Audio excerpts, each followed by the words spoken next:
I think in the tech world over the last 30 years, we've seen a lot of revolutions, like the microcomputer, the PC, we've seen the mobile, we've seen the cloud, but I don't think it's like that. I think these were like, tools, and the tools got better and better, so that's fine, meaning it's great, but it's like, I think when you think about what AI has enabled over the last 3 years, I think this is like as big as the invention of maybe electricity, maybe the telephone, maybe the industrial revolution, the invention of machines.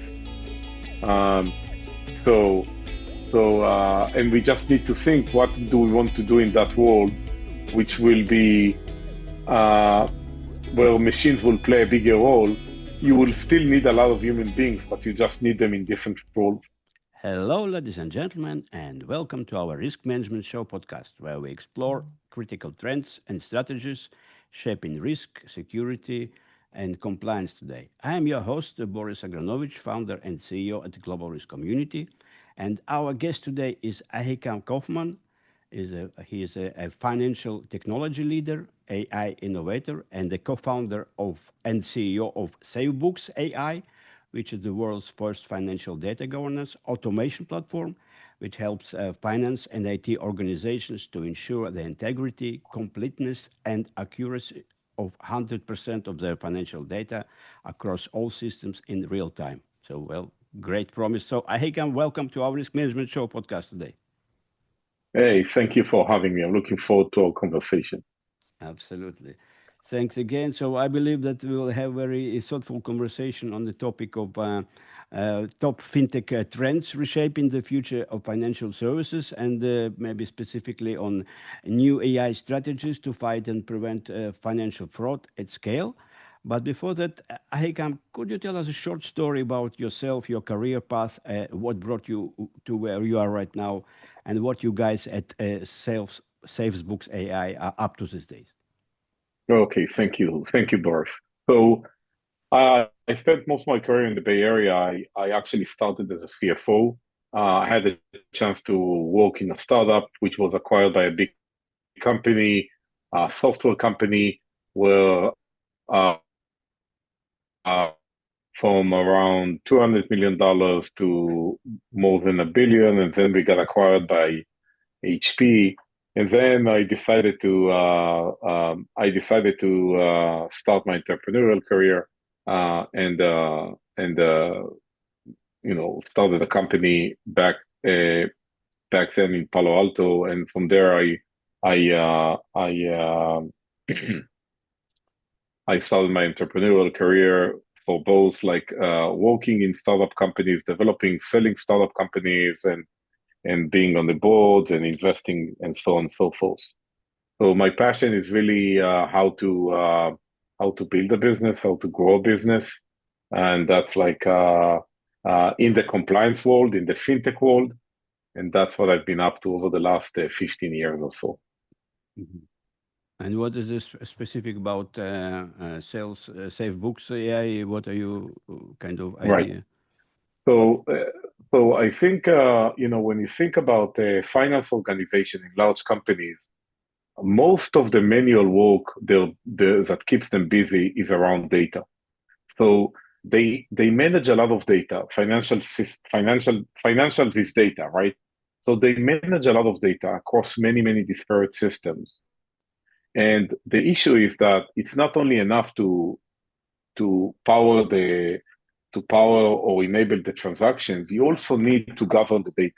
You need to be able to show that your data reconciles, that your data is accurate, that your data is complete, because you report it to the financial markets, you report it to the SEC or to other stock exchanges around the world. And I think the laws around the world are pretty much similar.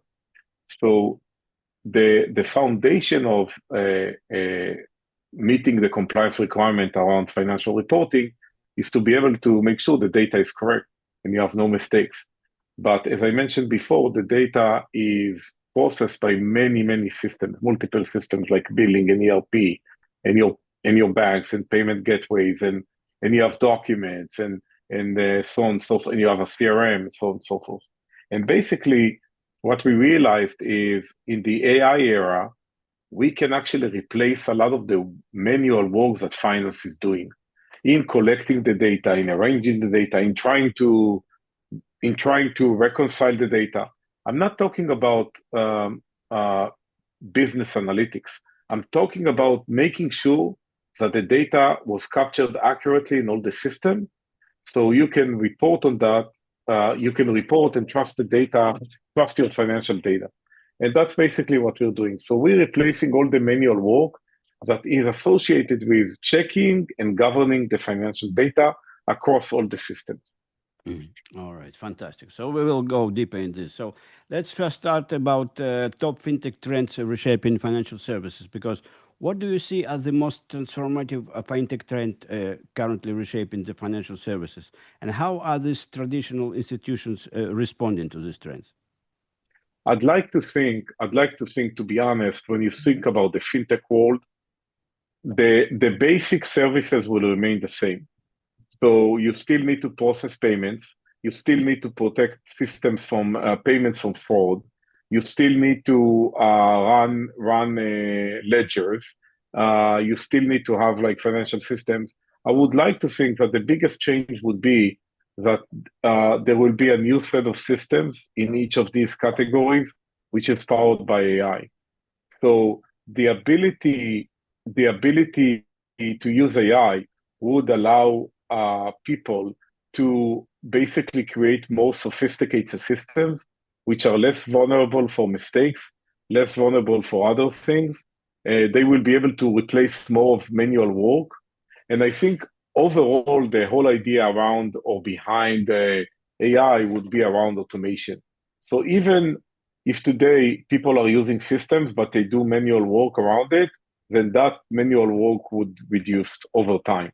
And I think that's like one of the things that we're going to see as a change.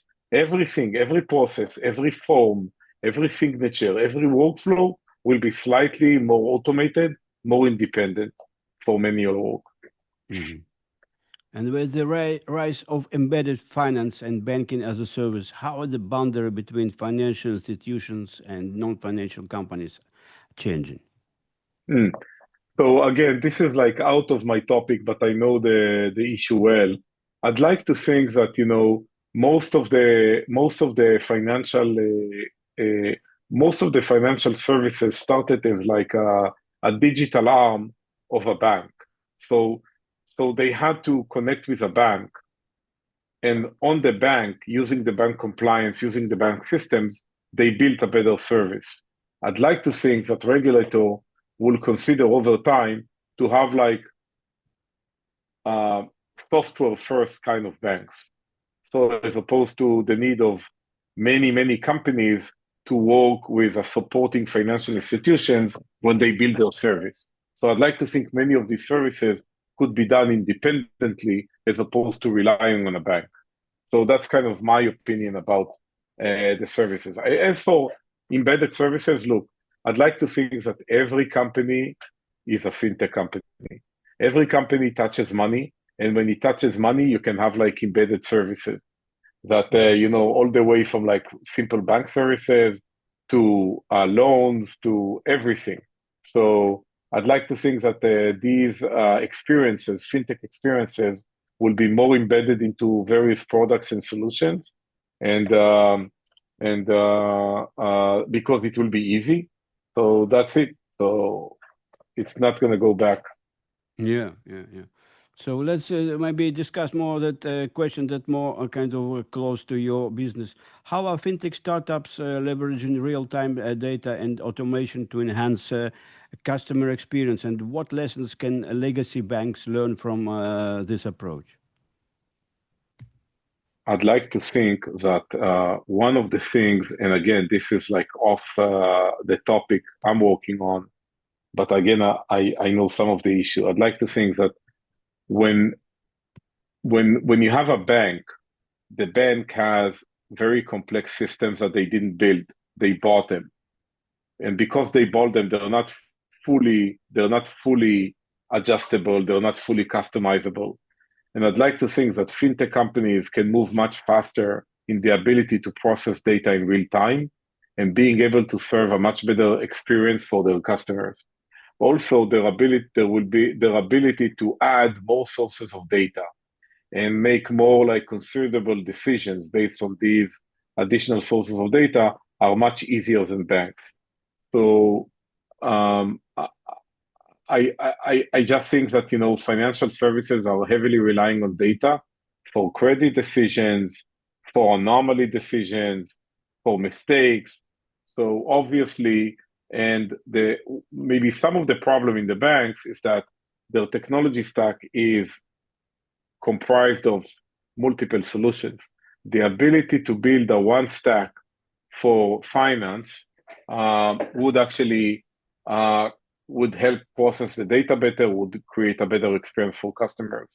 So yeah, that's like my approach. My approach is that a lot of companies you need to build your the question is, the question in banks is what's better, the build or the buy, right?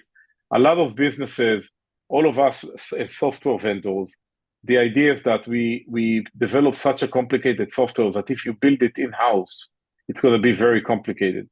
I think banks, at certain level, they have to become their own developers, right? It's very difficult to buy stuff from the outside and then heavily customize it. So I think if large banks will be able to do that, maybe they will be able to move faster with technology. Mm-hmm, mm-hmm.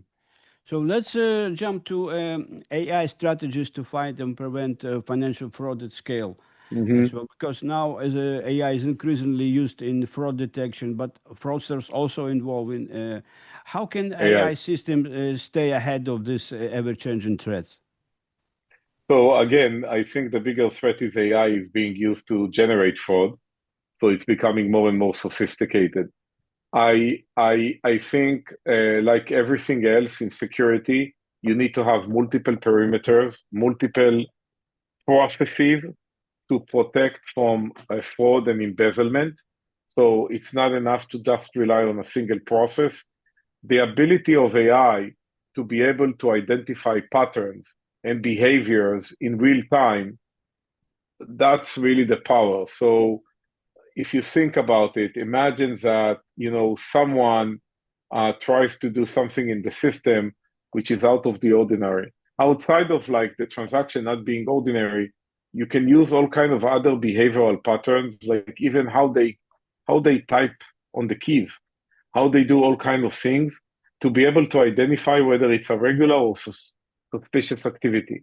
So I think in the world of data, the ability to process a lot of data in real time to identify anomalies, which can lead you to understand whether you have a fraud or not, that's only AI can do because AI can immediately identify these, not discrepancies, but these deviations from normal or whatever. But I think the foundation of security is that you need to have multiple perimeters, multiple security layers, and or multiple protections. And on top of that, you need to have a system that learns all the time, especially for mistakes, and can evolve. And you can only do that with AI. Mm-hmm. Yeah, because you said the systems, because of scaling AI for fraud prevention across large institutions comes with integration challenges. And what strategies or frameworks have proven most effective in deploying AI at scale without compromising, of course, performance or security or accuracy? I think when you think about enterprises, when you deploy AI at scale, you really need to think about the use cases. How can you tailor the solution to the problem? And I think that the except for very special exceptions like OpenAI itself, you can't have like a one size fits all. So I'd like to think in the enterprise world, we're going to see a lot of vertical solutions that are tailored for specific issues like marketing, like in sales, like in business development, like in legal, like in accounting and finance and compliance, as opposed to like one system that can do many things. So I think the secret to be able to deploy AI at scales outside of the large models is the ability to tailor the infrastructure and the solution to the problem that we're trying to solve. Right. So, Ahikam, I would like to ask you your personal point of view. What is the major misconception in this field that you're working on, specifically in AI implementation and development, that you kind of strongly disagree with? I think the misconception is you can do everything with AI in terms of like development, you can self-develop and all of that. When you build an enterprise-grade systems, you have to build a lot of infrastructure. And I'd like to think also when I talk to our engineers, AI can do a lot of things in coding, in development, but it cannot today replace experienced engineers. I'd like to think that there is like much more deeper context when you develop technology than just like being able to compare line of codes and generate a code. There are like architecture issues that again AI can help with, but even today I think with vibe coding and prompting, it would be very very complicated. So I'd like to think the from a from a from a development coding standpoint, AI would be a great tool today to do testing, to do to help you maybe write code which is more straightforward and obvious. But I'd like to think that over time, AI in coding would have to have a much larger context of how your tech stack is built before it can offer you the next code automation. So, because I don't think even today, I don't think even with OpenAI or whatever, they don't see the big pictures. Only if you would have a system, like we talked just before that about tailor-made systems. If you have a system for developers, which is like connected to your tech stack, it understands what you built until now and what you want to build, only then you can get maybe a better co-pilot or vibe coding for your code. So the misconception is that you can do everything with AI in coding, and that's not correct. You can't solve complex problem today with AI. You can get some help maybe, and you can try all kinds of things, and you'll get results, but it's not going to solve the entire issue. Mhm. Awesome. So we hear a lot that AI kind of will replace software engineers in the near future, and there's some they will be all automatic development. What do you see yourself as a very professional that on top of your field? What AI will do in near future for everyone of at least in this world of software development and banking and maybe, yeah, just for professionals? Yeah. So I actually, before you said fintech and banking and all of that, I wanted to say healthcare because I think AI and healthcare is like amazing match because healthcare is based on information and data, and no doctor can have all the data that the AI has. But focusing on your problem, on your question, I'm sorry. I think today, when you consume financial services, you see a lot of people involved in the process. You go to a bank, you see people. You ask for a loan, you see people, things like that. I'd like to think AI would be able to automate a lot of the interactions that we use today for people. The simplest way to think about it is customer service, right? When you call customer service today, even if you have bots, eventually you get to a person. I'd like to think maybe with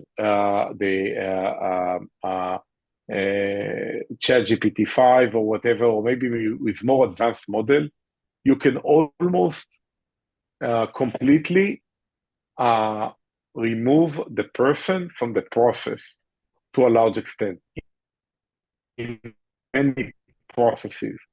So think about a bank that has a call center.